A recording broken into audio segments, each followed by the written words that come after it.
Good morning, class. Before we start to our new lesson, may I request Lebron James to lead our prayer.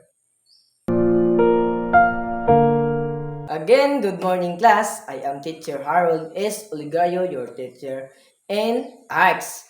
And now, before we formally start to our new lesson, I want you to read our classroom rules. Okay, just read. Are we all clear?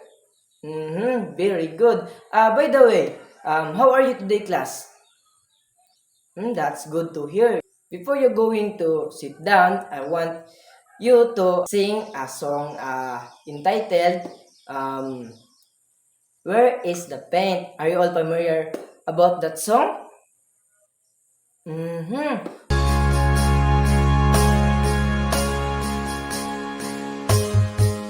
And now, before you sit down, I want you to pick some trashes under your chairs and make sure your chairs are aligned and without noises. Are we all clear? Now, let's check our attendance. Just say present if your name is called. Michael. Mhm. That's good. There is no absent for today's class. Going to start to our new lesson. I want you to read our learning objectives. Mhm. Everyone just read it. And now we will be having our activity. So I will be dividing the class into 4 groups. And each group has differentiated activity.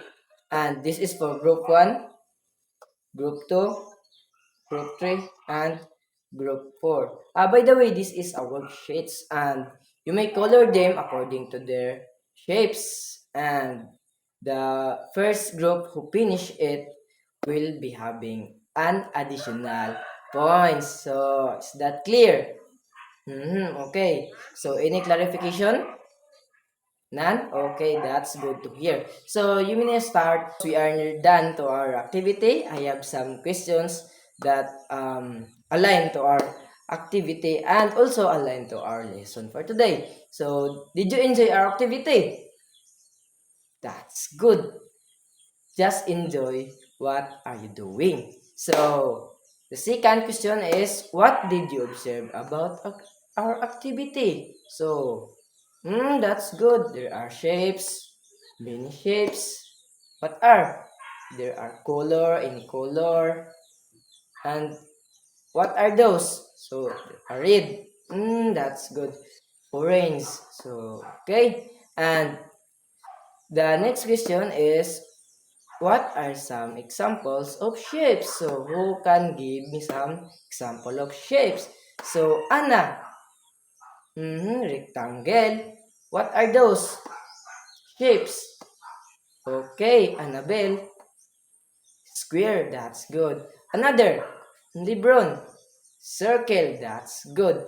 So, our fourth question is, when do you experience to see some shapes? So, who wants to answer? So, everywhere. That's good. So, shapes are, we can say it, everywhere. So, what? So, another question. What is the shapes of our planet Earth? That's good. Circle? But the shapes of our planet Earth is sphere. So just like a circle. And the last question is, do you have any idea what is the topic for today? Who can give me another additional points if you can guess what is our topic for today's lesson? Mhm.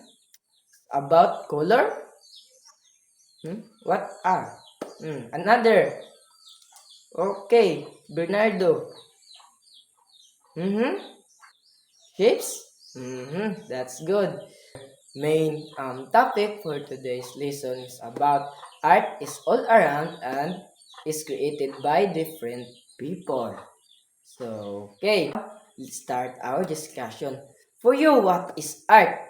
Art is any work. So, your answer is correct because it is any work. So that's a form of art or creation for with skill. So dance is has skills in order to make it, and that's making sculpture, and what are those drawing and music and or talent that we find our environment, and is a medium or way for us to express. So through dance, through music, through drawing, and through singing, it can express our feelings. So if you are happy, if you are sad, if you are blessed, you can express your feelings through the way you want in a form of art. So on the things surrounding our lives. Now I have here a picture. Try to observe what have you seen in this picture. So what is shape? So shape when a line becomes an enclosure of space where the line forms the boundary and space within the shapes or within is the shape. Hmm, that's good. So circle is a round shape with no corners or edges because it is circle. Square is for equal edges and for right angles. Another type of shape is triangle. So, okay, what is triangle? There are sided polygon with three edges. So, heart. So, symbolize of love. So, typically, it's depicted with the two rounded at the top and a pointed bottom. So diamond is a lilogram with four at equal sides, but the opposite angles aren't equal. Star, have you seen it in the sky? Especially at night. Mm-hmm.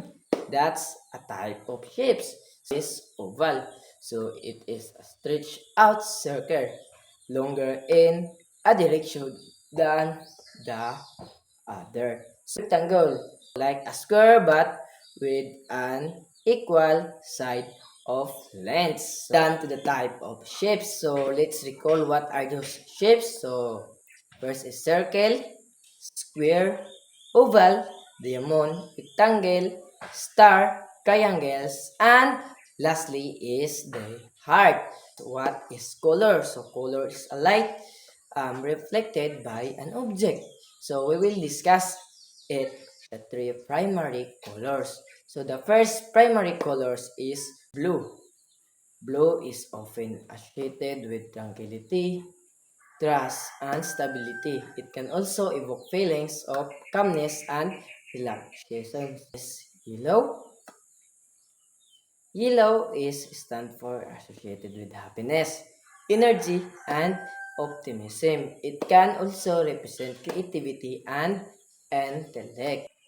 Lastly, what is red? So red it symbolizes passion, energy, and intensity. Are those three primary shapes? The color blue, yellow, and red.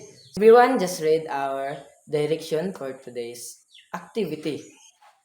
Hmm? Any clarification about our activity? None? And now we will be having our short quiz. So, but before we start, just read our direction. Oh, learners, just read it. Since we are done now, our short quiz, for your assignment that will be passed tomorrow, just read the direction. Learners, if there is no clarification, just thumbs up. That's good, learners. Okay, that's the end of our class.